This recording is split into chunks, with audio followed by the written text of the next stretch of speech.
Hello friends, welcome to Jaycee's creative designs. ഇന്ന് നമ്മൾ ചെയ്യാൻ പോകുന്ന ഒരു ഡിസൈനർ കുർത്തിയാണ്. ബീച്ച് കളറുള്ള മെറ്റീരിയലിൽ മെറൂണും ഓഫ് വൈറ്റും കോമ്പിനേഷൻ വരുന്ന ത്രെഡ് വർക്കാണ് ചെയ്യുന്നത്. ഇതൊരു വള്ളി പോലെ വന്നിട്ട് അതിൽ ഫ്ലവേഴ്സായിട്ടാണ് ഈ പാറ്റേൺ വരുന്നത്. അതിൽ നമ്മൾ ഫ്ലവേഴ്സായിട്ട് ചെയ്യുന്നതൊക്കെ റിംഗ് നോട്ട്സ് ആണ്. ഈ വള്ളി പോലെ വന്നില്ലേ, അതിലെല്ലാം നമ്മൾ ബീഡ്സ് വർക്കാണ് ചെയ്തേക്കുന്നത്. ഏറ്റവും കൂടുതൽ ആൾക്കാർ ഡിമാൻഡ് ചെയ്യുന്ന ഒരു കോമ്പിനേഷനാണ് മെറൂണും ബീജും.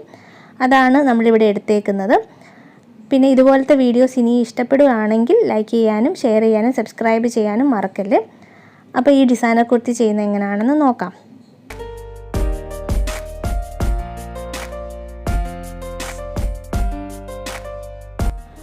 ഞാനിവിടെ എടുത്തേക്കുന്ന ആർട്ട് സിൽക്ക് മെറ്റീരിയലാണ്. ആർട്ട് സിൽക്ക് എന്ന് പറഞ്ഞാൽ ആർട്ടിഫിഷ്യൽ സിൽക്കാണ്, ശരിക്കുള്ള പ്യുവർ സിൽക്കല്ല. ഇതിന് ഏകദേശം ഒരു 135 ഒക്കെ മീറ്ററിന് വരും. അതാണ് ഇവിടെ ഞാൻ എടുത്തേക്കുന്നത്.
ചെയ്യാൻ വേണ്ടി ഞാൻ നോർമൽ ത്രെഡില്ലേ അത് ഞാൻ 2 സ്റ്റാൻഡ്സിൽ നോട്ട് ചെയ്തെടുത്തിട്ട് ഇൻസേർട്ട് ചെയ്തെടുത്തിട്ടുണ്ട്.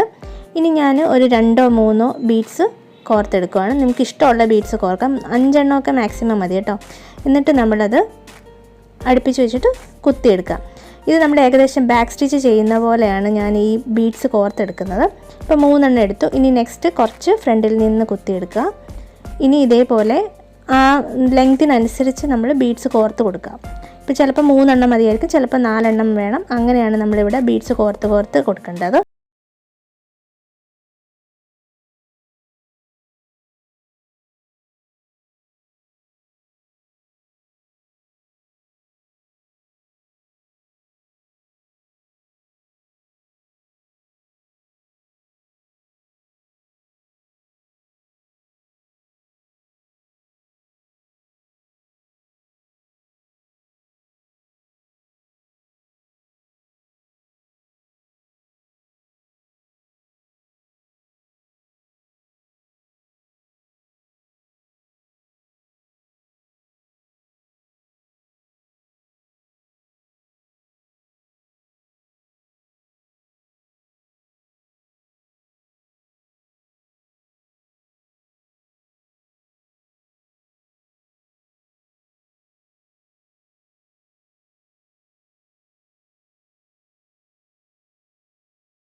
കഴിഞ്ഞു. ഇനി ഫ്ലവേഴ്സ് ചെയ്യാൻ പോവാണ്.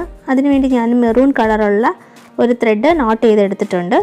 നമ്മളിവിടെ ചെയ്യാൻ പോകുന്നത് റിംഗ് നോട്ട്സ് ആണ്. അപ്പോൾ അതിന് വേണ്ടി ഞാൻ നീഡിൽ അടിയിൽ നിന്ന് കുത്തിയെടുത്തു. എന്നിട്ട് ആ നീഡിലിൻ്റെ ചുറ്റും 2 അല്ലെങ്കിൽ 3 തവണ റോൾ ചെയ്തിട്ട് കുറച്ച് മാറ്റിയുള്ള ഒരു പോയിന്റിലേക്ക് കുത്തുവാണ്. കുത്തുമ്പോഴത്തേക്ക് നമ്മൾ ആ ത്രെഡിലൊന്ന് ജസ്റ്റ് ഹോൾഡ് ചെയ്ത് പിടിക്കണം. എന്നിട്ട് വേണം താഴേക്ക് കുത്താനായിട്ട്. എന്നാൽ ആ ലൂപ്പ് അതേപോലെ വരുള്ളൂ. അല്ലെങ്കിൽ നമ്മൾ ടൈറ്റ് ചെയ്തിട്ടുണ്ടെങ്കിൽ അത് ഫ്രഞ്ച് നോട്ടായിട്ട് മാറും. ഇനി ഞാൻ ഓപ്പോസിറ്റ് സൈഡിലാണ് ചെയ്യാൻ പോകുന്നത്. അതും ഇതുപോലെ നീഡിൽ നമ്മൾ കുത്തിയെടുത്തു. ഇനി അത് 2 തവണ അല്ലെങ്കിൽ 3 തവണ റോൾ ചെയ്യുക. എന്നിട്ട് കുറച്ച് മാറ്റി കുത്തുക. കുത്തുമ്പോഴത്തേക്ക് ആ ത്രെഡിൽ ജസ്റ്റ് പിടിച്ചിട്ട് താഴേക്ക് വലിക്കുക.